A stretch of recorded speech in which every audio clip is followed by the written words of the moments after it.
솔로몬이 성전을 짓고 하나님께서 하신 말씀, 하나님의 말씀을 듣고 준행하고 언약을 지키면 다윗에게 한 약속을 견고하게 하고 왕위를 다 지켜주겠다고 하는 그런 말씀을 주셨습니다. 또한 솔로몬이 성전을 짓고 그 안에 들어가서 하나님께서 말씀하신 대로 하나님 이 성전을 향하여 기도하거든 하나님의 백성들이 또한 만민이 이 성전을 향하여 기도하거든 계신 곳 하늘에서 듣고 모든 죄를 사하여 주옵소서라고 간절하게 기도했습니다. 그러자 하나님께서 나타나셔서 내가 내 백성들이 잘못할 때 내가 하늘을 닫고 비를 오게 하지 않거나 또 전쟁이 나거나 너희에게 전염병이 생길 때 내 이름으로 일컫는 내 백성이 악한 길에서 떠나 내 얼굴을 구하고 스스로 낮추고 그리고 내게 기도하면 내가 하늘에서 듣고 그 땅을 고치겠다고 하나님께서 응답해 주셨습니다. 그럼에도 불구하고 그의 삶이 하나님을 떠나는 삶, 하나님을 의지하지 않는 삶, 병거를 많이 두고 아내를 많이 두고 이방인 아내를 많이 둠으로 결국에 그들에게 마음을 뺏겨서 하나님에게서 점점 멀어지고 여호와 하나님만을 섬기는 것이 아니라 그 아내들이 우상을 만들어 달라고 하고 또 우상의 신당을 지어 달라고 하는 그 부탁을 들어주면서 솔로몬의 마음도 하나님에게서 떠나죠. 하나님께서 꿈에 나타나서 내가 너에게 무엇을 줄 거라고 말했던 것처럼 두 번씩이나 직접 나타나셔서 솔로몬이 알아듣게끔 그렇게 분명히 말씀하셨음에도 불구하고 솔로몬이 우상 숭배를 버리지 않습니다. 그래서 결국 그 일로 말미암아서 이스라엘 백성들을 내가 네 손에서 나라를 빼앗겠다라고 하는 선언을 하시죠. 그리고 실로 사람 아이야를 여로보암에게 보내서 새 옷을 12조각으로 찢어놓고 너는 10조각을 취하라. 하나님께서 이스라엘을 찢어가지고 너에게 주실 것이다. 솔로몬이 여로보암이 그런 기름 부음을 받았다는 그런 소리를 듣고 여로보암을 죽이려고 하자 여로보암이 애굽으로 피했다가 솔로몬이 죽었다는 소식을 듣고 이스라엘로 돌아왔습니다.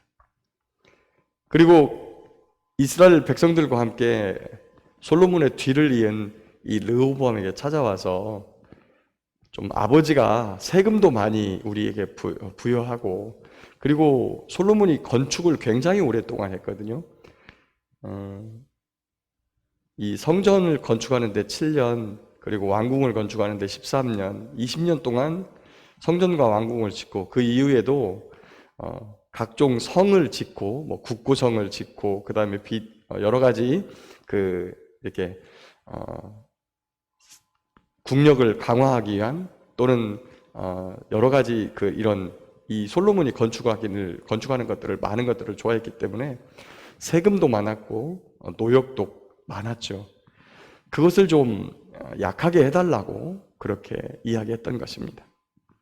그런데 이 르호보암 왕이 현명하게 이야기하고 지혜롭게 말하는 이 노인들의 훈계를 버리고 젊은 자기와 함께 자라났던 그들의 말에 귀를 기울여 백성들에게 악한 말로, 포악한 말로 대답을 하자 백성들이 그에게서 떠납니다.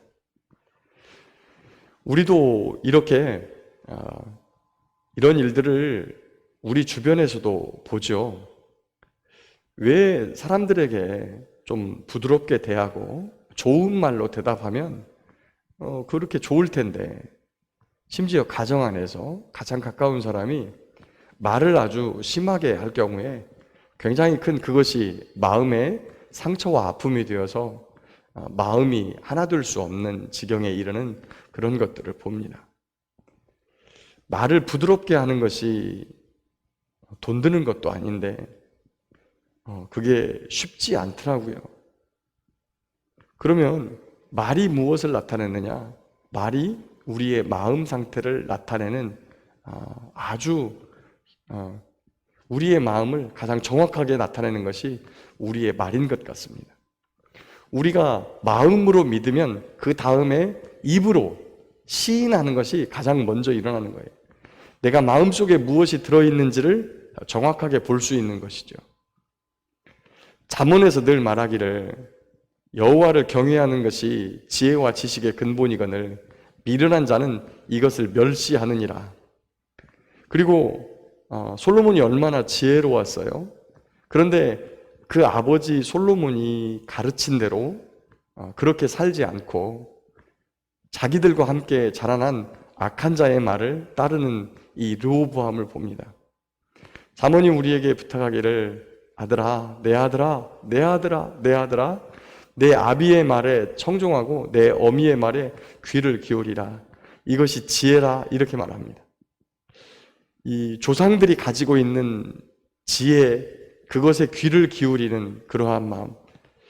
우리가 흔히 이 세상에서 여러 가지 이제 그 사상들이 있는데, 이제 요즘 저희 나라도 진보와 보수라고 하는 이러한 두 진영이 있죠.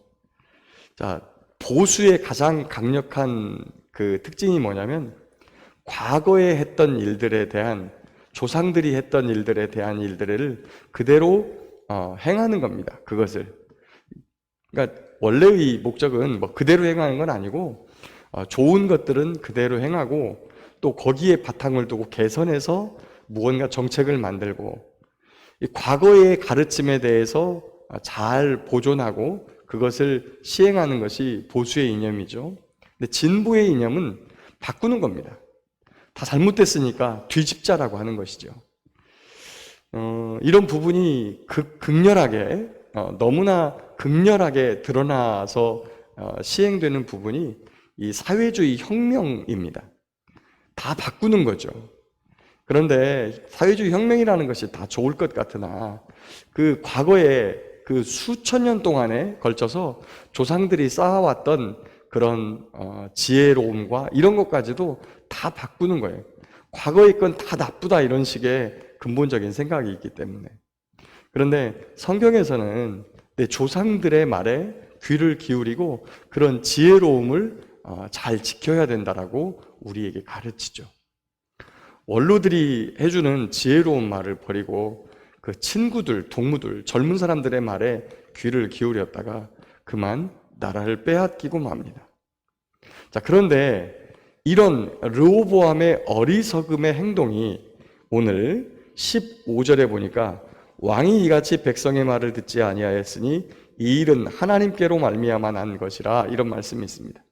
이것은 이제 하나님께서 우상을 숭배하는 이스라엘을 둘로 나누시겠다고 이미 말씀하셨고 그리고 역사를 주관하시는 하나님 안에 모든 것들이 있다고 하는 하나님의 주권을 매우 강하게 말씀하신 것입니다. 자, 이 두 가지가 우리에게 동시에 있습니다. 성경은 우리에게 두 가지 관점을 동시에 보여주는 거예요. 르호보암의 어리석음과 그리고 이 일이 하나님께로 말미암아 난 것이다.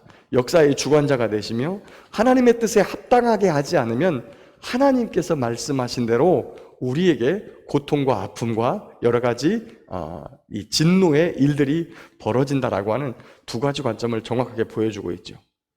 자, 하나님께서 모든 것을 하신다라고 하는 거에 너무 강조점을 두면 우리가 할 일이 없어요. 그런데 성경은 신비하게도 하나님께서 하시는 일이 있지만 그 안에서 우리가 선택할 것이 있다는 거예요.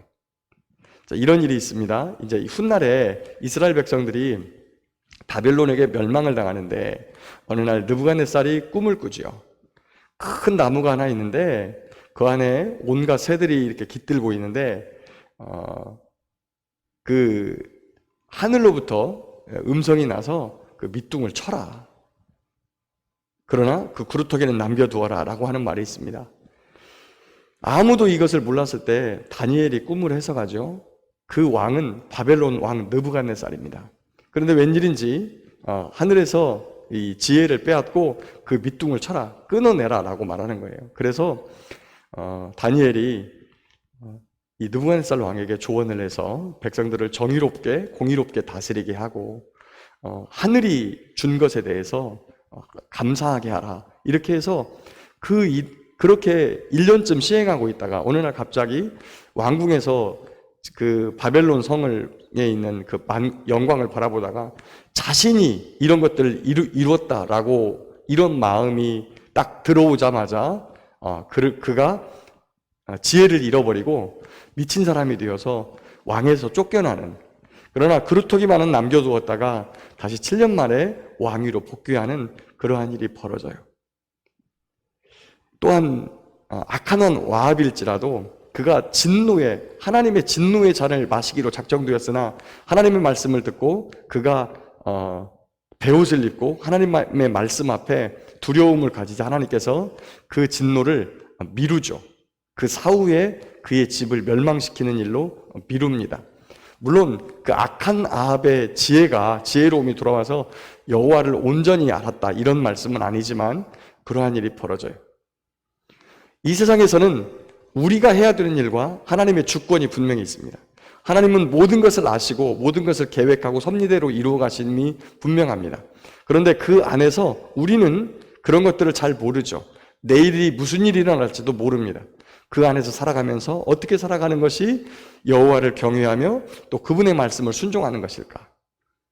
오늘도 지혜로운 말씀에 귀를 기울이고 정의롭고 공의로운 것을 따라가 정직하게 행하며 우리에게 우리 곁에 보내주신 가족과 이웃을 내 몸처럼 사랑하고 그들을 사랑하는 마음으로 일들을 결정하고 무엇인가를 행하는, 이렇게 할 때 하나님은 우리에게 복과 은혜를 베풀어 주시고 하나님의 뜻대로 사는 것에 대한 그런 것을 우리에게 기뻐하신다고 하는 은총의 표적을 우리에게 보여주시면서 우리를 하나님의 나라로 이끄시는 분이 주님이십니다.